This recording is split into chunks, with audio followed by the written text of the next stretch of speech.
Hello friends, welcome to online study kingdom. दोस्तों, Yukti publication का ग्राम समाज विकास का लेक्चर चल रहा है। इसमें आप देखेंगे सीरीज में आज ये 11वां चैप्टर। अभी तक हम लोगों ने 10 चैप्टर को कवर कर लिया है। तो आइए यहाँ पर 11वें चैप्टर को कवर करते हैं, दैट इज कृषि विज्ञान की क्रांतियाँ। अगर अभी तक आपने प्रीवियस लेक्चर्स को कवर नहीं किए हैं तो डिस्क्रिप्शन में दे रखा है प्ले लिस्ट, जाकर के आप ज़रूर कवर करें। साथ ही दोस्त, अगर चैनल पर नए हैं तो चैनल को हमारे ज़रूर सब्सक्राइब कर लें, क्योंकि आपकी सब्सक्रिप्शन ही हमारी ताकत है। आइए स्टार्ट करते हैं। पहला पॉइंट है कि विश्व के प्रत्येक देश में अनुसंधान से ही वहाँ की परंपरा खेती में सुधार हुआ है। भारत में हरित क्रांति के फलस्वरूप फसलों की उत्पादकता में काफ़ी वृद्धि हुई है और अभी भी नई तकनीकों से गेहूं में 2.5 गुना जो है वो, और धान में 3 गुना, मक्के में 3.5 गुना, ज्वार में 5.5 गुना उत्पादकता में वृद्धि संभावना है। इस प्रकार भारत के संदर्भ में हरित क्रांति का तात्पर्य छठे दशक के मध्य में कृषि उत्पादन में तीव्र वृद्धि से जो ऊंची उपज वाले बीजों एवं रासायनिक खादों व तकनीकों के प्रयोग से फलस्वरूप हुई है। एग्जाम के पॉइंट ऑफ व्यू से आपको याद रखना हरित क्रांति से संबंधित तथ्य को। तो सन 1958 ईस्वी में जब भारत में पहली बार 120 लाख टन गेहूं से 50 लाख टन की बढ़त से 170 लाख टन गेहूं पैदा हुआ, तब किसी अमेरिकी वैज्ञानिक ने इसे हरित क्रांति की संज्ञा जो है वो प्रदान की। उनका नाम रहा डॉक्टर विलियम गार्ड। भारत हरित क्रांति के फलस्वरूप खाद्यान्न में आत्मनिर्भर जो हो गया, वह हरित क्रांति भारत में कब आई? तो वर्ष 1970 की दशक में। यहाँ पर दशक की बात की जा रही है। अगर आप ईयर देखेंगे तो वर्ष 1966 होगा। ठीक है। हरित क्रांति का श्रेय किस वैज्ञानिक को दिया जाता है? तो डॉक्टर नॉरमन बोरलॉग को, तथा भारतीय परिप्रेक्ष्य में अगर देखेंगे तो एम.एस. स्वामीनाथन को। तो एग्ज़ाम के पॉइंट ऑफ व्यू से आपको याद रखना है कि भारत में हरित क्रांति कब आई? तो वर्ष 1966 ईस्वी में। साथ ही में भारत में हरित क्रांति के जनक किनको माना जाता है? तो ये है डॉक्टर एम.एस. स्वामीनाथन। वहीं पर अगर विश्व में पूछा जाएगा तो ये डॉक्टर नॉरमन बोरलॉग को। ठीक है। एग्ज़ाम के पॉइंट ऑफ व्यू से आगे चलते हैं। भारत के संदर्भ में हरित क्रांति का तात्पर्य क्या था? तो 1966-67 की नई कृषि नीति में अपनाए गए अधिक उपज वाले बीजों एवं बहुफसली कार्यक्रम के फलस्वरूप उत्पादन में तीव्र वृद्धि से था। हरित क्रांति का प्रभाव किन फसलों पर दिखाई पड़ता है? तो मुख्यतः गेहूं और कुछ सीमा तक धान की फसल पर भी देखने को मिलता है। तो फसल याद रखना गेहूं और धान से रिलेटेड रहे। आगे चलते हैं। हरित क्रांति का प्रभाव मुख्यतः किन क्षेत्रों में हुआ? तो पंजाब, हरियाणा, पश्चिमी उत्तर प्रदेश, गंगानगर आदि तक ही सीमित रहा। हरित क्रांति की सफलता का मुख्य कारण क्या रहा? तो अधिक उपज देने वाली किस्मों का प्रयोग। भारत में हरित क्रांति शब्द की संज्ञा प्रदायक कौन थे? डॉक्टर विलियम गार्ड, जो कि अमेरिकी थे। अगला है आपका श्वेत क्रांति।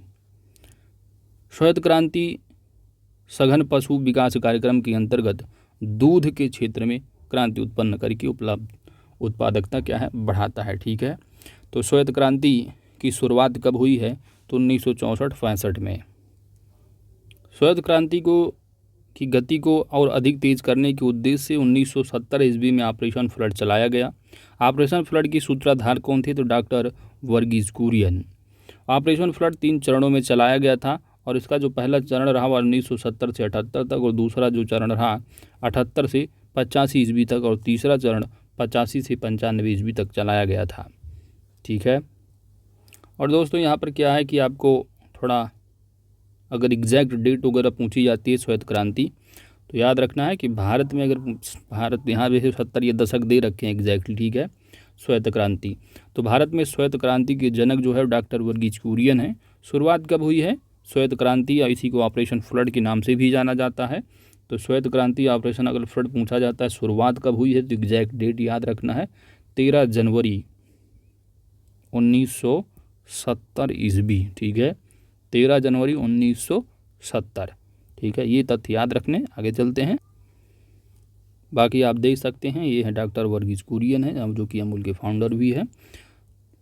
ऑपरेशन फ्लड के उपरांत भारत में दूध के क्षेत्र में क्या प्रगति हुई? तो भारत आज विश्व का सर्वाधिक दूध उत्पादक राष्ट्र हो गया है। भारत विश्व का उत्पादन कितना दूध उत्पादित करता है? तो विश्व का 18.5% है। भारत में प्रति व्यक्ति दूध उपलब्धता कितनी है? तो 322 ग्राम प्रतिदिन है। दूध की न्यूनतम आवश्यकता 220 ग्राम प्रति व्यक्ति प्रतिदिन होनी चाहिए और भारत में यह न्यूनतम जो है वो 322 ग्राम से भी क्या है, अधिक है। देश के सकल राष्ट्रीय उत्पाद में डेयरी क्षेत्र का कितना योगदान है, तो 3.9% है। कितना? 3.9%। अगला पॉइंट है कि national dairy research institute Karnal जो कि हरियाणा में है, तो इसकी स्थापना कब हुई? वर्ष 1955 ईस्वी में है। ठीक है, तो कंफ्यूज नहीं होना, 1955 ही आप लगाना है, क्योंकि अब ये डीम्ड यूनिवर्सिटी है। अब चलते हैं इसकी वेबसाइट पर, अगर देखेंगे तो 1989 भी आपको मिलेगा इसकी जो डीम्ड यूनिवर्सिटी मानी गई थी। आइए देखते हैं। तो यहाँ पर आप देख सकते हैं कि यहाँ पर मैं ICAR national dairy research institute पर हूँ और आप यहाँ देख सकते हैं।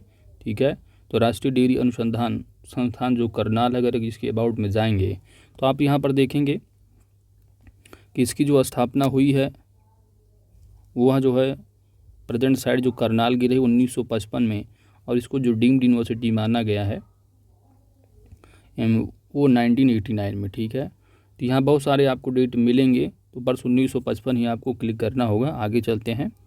अगला पॉइंट है कि भारत में श्वेत क्रांति को सफल बनाने में Indo Swiss, Indo German, Indo Danish एवं इंडो ऑस्ट्रेलियन पशु विकास कार्यक्रमों का जो कि विदेशी सहायता से संचालित है अमिट योगदान रहा। दूध के उत्पादन में विश्व में दूसरा स्थान किस देश का है, तो अमेरिका का है। अगली जो क्रांति है वो है पीली क्रांति। तो पीली क्रांति से तात्पर्य है खाद्य तेलों तथा तिलहन फसलों के उत्पादन हेतु अनुसंधान तथा विकास की रणनीति को पीली क्रांति की संज्ञा दी गई है। खाद्य तेलों तथा तिलहन फसलों से तिलहन उत्पादन में आत्मनिर्भरता प्राप्त करने की दृष्टि से उत्पादन प्रसंस्करण और प्रबंध प्रौद्योगिकी का सर्वोत्तम उपयोग करने के उद्देश्य से तिलहन प्रौद्योगिकी मिशन की जो शुरुआत कब हुई है, तो वर्ष 1986 में। पीली क्रांति मिशन के अंतर्गत कितने जिले शामिल हैं, तो 23 राज्यों की 337 जिले शामिल हैं। अगला है गोल क्रांति। आपको क्रांति दे दी जाएगी, एक साइड क्रांति हो जाएगी, एक साइड आपको मिलाने को दिया जाए कौन सी क्रांति किससे संबंधित है। ठीक है, इस तरह बना लेंगे। भारत में आलू की क्रांति को कहाँ से लाया गया था, ये सब चीज़ें आप बेसिक साइंस में भी पढ़ते होंगे। तो पुर्तगाल है। आलू की फसल को कहाँ से लाया गया था भारत में, तो पुर्तगाल से। ठीक है, पुर्तगाल में आलू ग्रीष्मकालीन फसल के रूप में उगाया जाता है, किंतु भारत में सर्दियों में भी उगाया जाता है। यह बदलाव किसके प्रयासों से आया है, तो केंद्रीय आलू अनुसंधान संस्थान शिमला। तो इम्पोर्टेंट तथ्य ये भी है कि केंद्रीय आलू अनुसंधान संस्थान जो है वो कहाँ स्थित है, तो शिमला में। ठीक है, साथ ही आलू की फसल को कहाँ से लाया गया था, तो ये था आपका पुर्तगाल से। ठीक है, भारत का आलू के उत्पादन में विश्व को कौन सा स्थान है, तो दूसरा है, जबकि पहले पर चाइना है।